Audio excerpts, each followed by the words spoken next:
Right, ladies and gentlemen, you are welcome to another great episode on your favorite political talk show, The Truth, with Ben Jokes. Breaking news: nationwide blackout looms as National Union of Electricity Employees on Wednesday began a nationwide strike over unresolved labor disputes with Transmission Company of Nigeria. Unresolved labor disputes. Now, I want us to have an open, honest discussion on this episode. Regardless of what your political affiliation is, let us have an honest discussion as Nigerians. We just read about unresolved labor disputes in the power sector. In the education sector, ASU is complaining about unresolved, long-standing issues bordering on failed promises. In the health sector, doctors and nurses have been complaining about the same issues for years. Now, does it mean that we are cursed as a nation?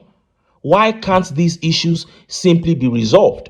Most of these issues just require proper funding and simple administrative adjustments, but we have let them linger on for decades because people seated in high places benefit from the corruption. This is what has been going on in this country for years. But let us see how much more of this rot, of this corruption, this country can take before it finally collapses. Because without mincing words, if we continue like this, a disastrous end is inevitable. Now, let us look at the top stories. First is that very shocking update coming out of Kwara State after several protests by Yorubas over the attacks by Fulani terrorist headsmen, kidnapping and killing Yorubas daily in Kwara State. Now, elected officials of Kwara State have come out to defend Fulanis against the Yorubas, a move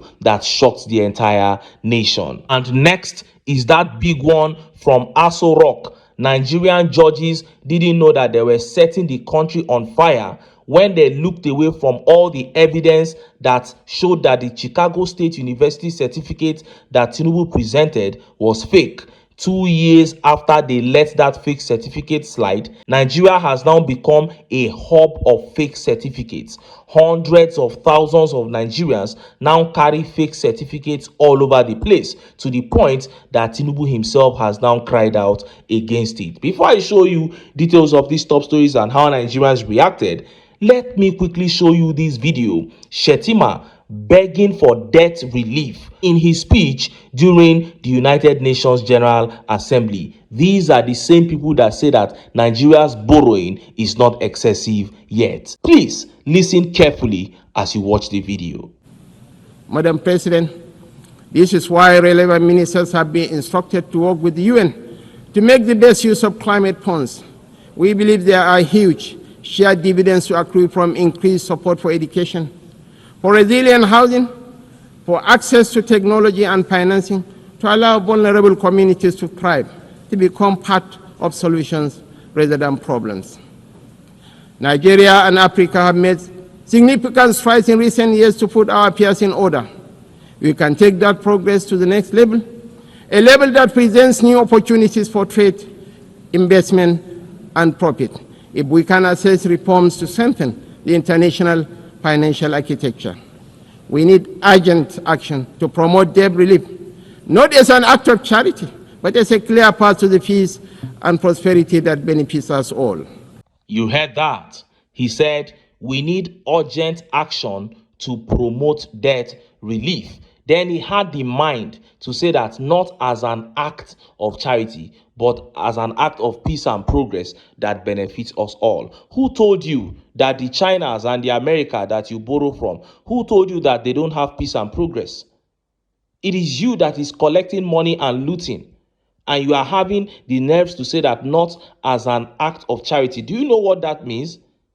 You took loans from a country. You are asking them for relief, to pardon you, and you say it is not charity, that it is for peace and progress. And I wonder what was chasing him in that speech. The way he was reading it, as if they gave him time within which he must complete the speech and get out of there. These are the same people that have told us that there is no alarm in the rate at which we are borrowing. that everything is fine. If everything is fine and everything is in line for you to pay back without stress, why are you going to beg again for debt relief?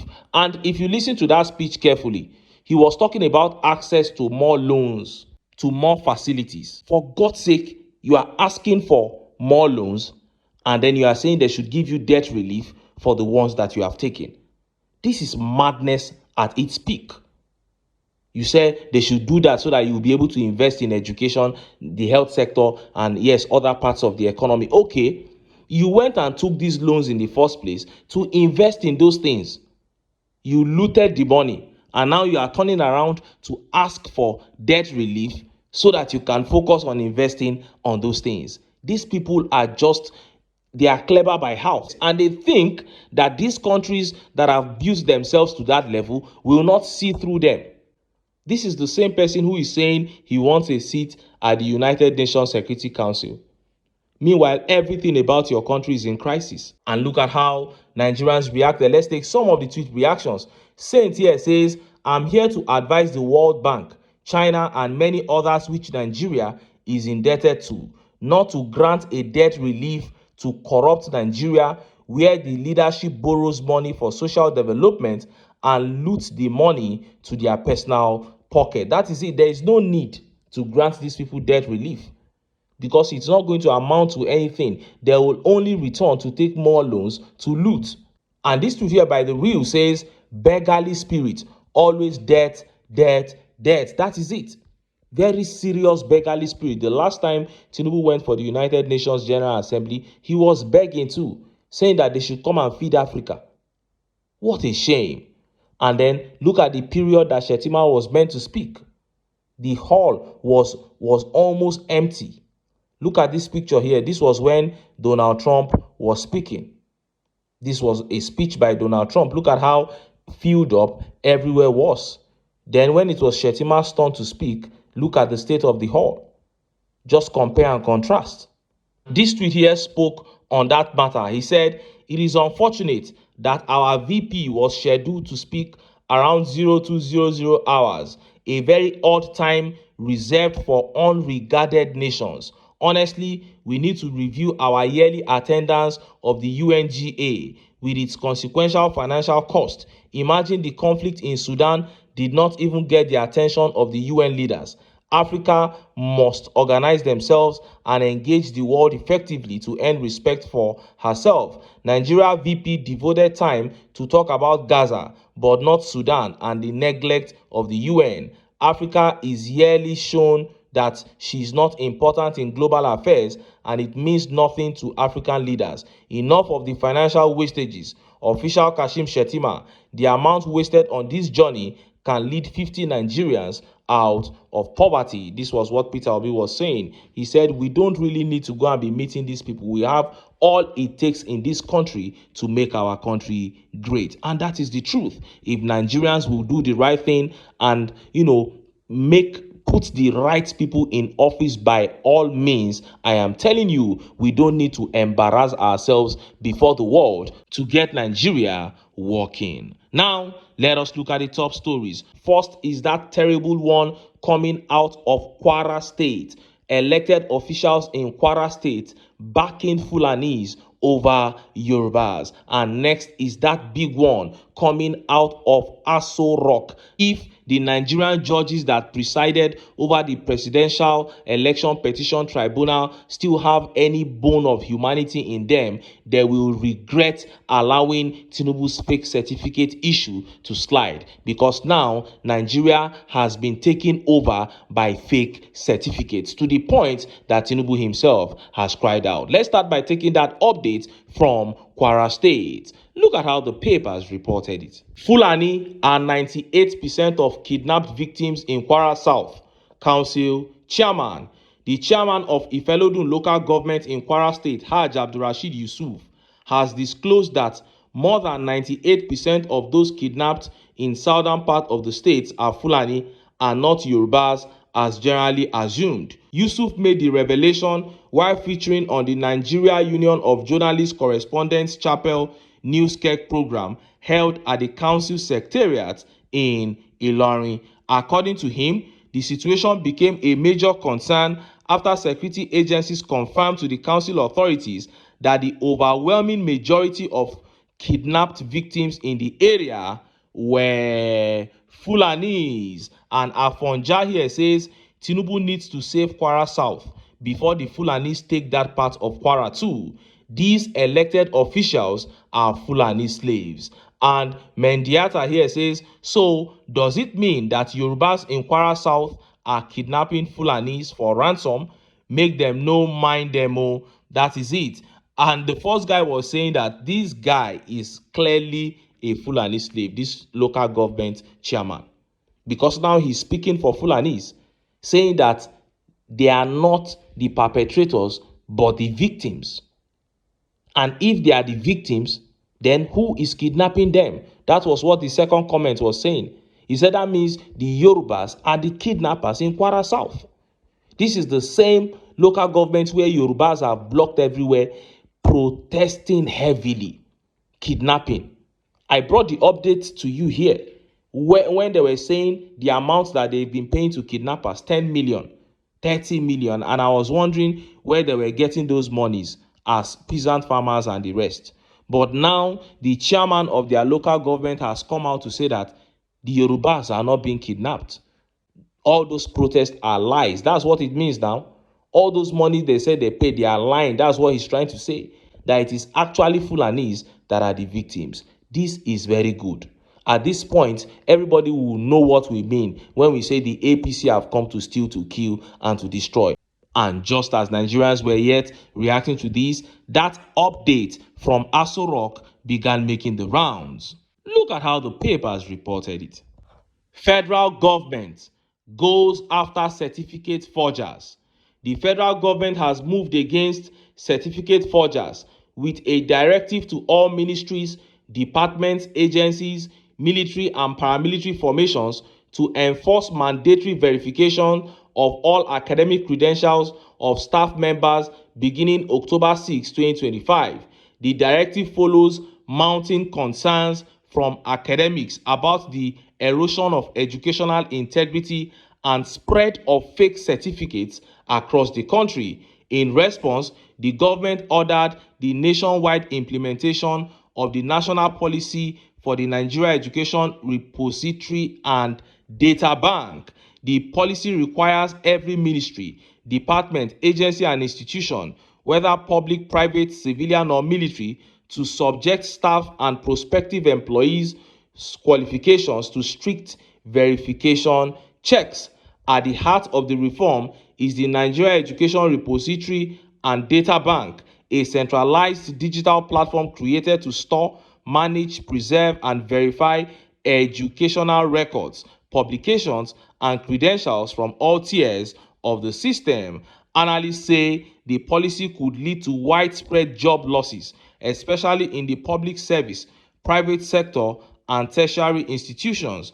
Officials, however, argue that the reform is critical to restoring credibility to Nigeria's educational sector and safeguarding future generations. And look at how Nigerians reacted. Let's take some of the tweet reactions. This tweet here by Daily Justice says, "This is interesting, and Nigerians await the outcome of the first verification from Chicago State University, among others. Most Nigerians who engage in certificate forgery are clearly following the trend from Aso Rock. You all know this. Correct me if I am wrong. You are not wrong at all. Daily Justice. When the head has done it, others will follow suit." And Noble here says, "These fellows are the biggest joke of the century. The certificate forger is going after the other certificate forgers. Bust my head, man. Wow." And Celestine here says, "The one going after certificate forger is the one who forged almost every certificate he's gotten all his life. Nothing about him is real." Wow. And Adeni Taiwo here says, "He who goes for equity must go with clean hands. The leaders should lead by example for a start. Let all fake members from presiding officer publish their original credentials. No affidavit, oh. They are all using affidavits. Where you want me to see original credentials?" And Lapai here says, thank God Tinubu's picture is the one here. Let them start from Chicago State University. Wow. And Bashir Umar says, while we have the chairman of certificate forger as president, my brother, if you ask me, who I go ask? I talk about the effect what the political class is doing is having on young people, and some people think is a joke. The future of this country has completely, they have dented the future of this country. You need to think deeply to know how far they have destroyed it. Go and speak to young people on the streets today about integrity, about doing the right thing. They will look at you as if you are crazy. Go to Nigerian institutions today, universities, polytechnics. You see the young people, they are fully committed to internet fraud. They will just check how many courses do I have this semester. I have 6 courses or 7 courses. They will just check who are the lecturers, and they will begin meeting these lecturers. And they have forced so much money on these lecturers that the lecturers too are no longer concerned about the fact that the students may not come to class or even submit assignments. Once they pay what they need to pay to pass one course, that is it. And those ones are not even the fake certificates we are talking about, because these ones actually got the real admissions, and they are just, being truant and all that, but getting their results. These fake certificates we are talking about are people who didn't even go to school at all. They will just go to one corner, forge it, and they will be working in reputable organizations with it. And everything became worse 2 years ago when the Chicago State fake certificate was allowed to rule in Aso Rock. So the federal government saying they want to clamp down on fake certificates is just a joke. They are the epitome of it, and there is no way they can correct the public. May God punish the judges, INEC, and every other person, Nyesom Wike inclusive, every other person that came together to bring this calamity upon Nigeria in 2023. And of course, Nigerians have a chance to rewrite this story in 2027. Will they rewrite it, or will they allow the status quo to maintain? It is left to be seen. Anyway, make I leave am here. Make I still enter town. Make I go get some ogbonge political news. We will not go like. Why? Because of that. Now I dey here. So don't go away. Don't go away.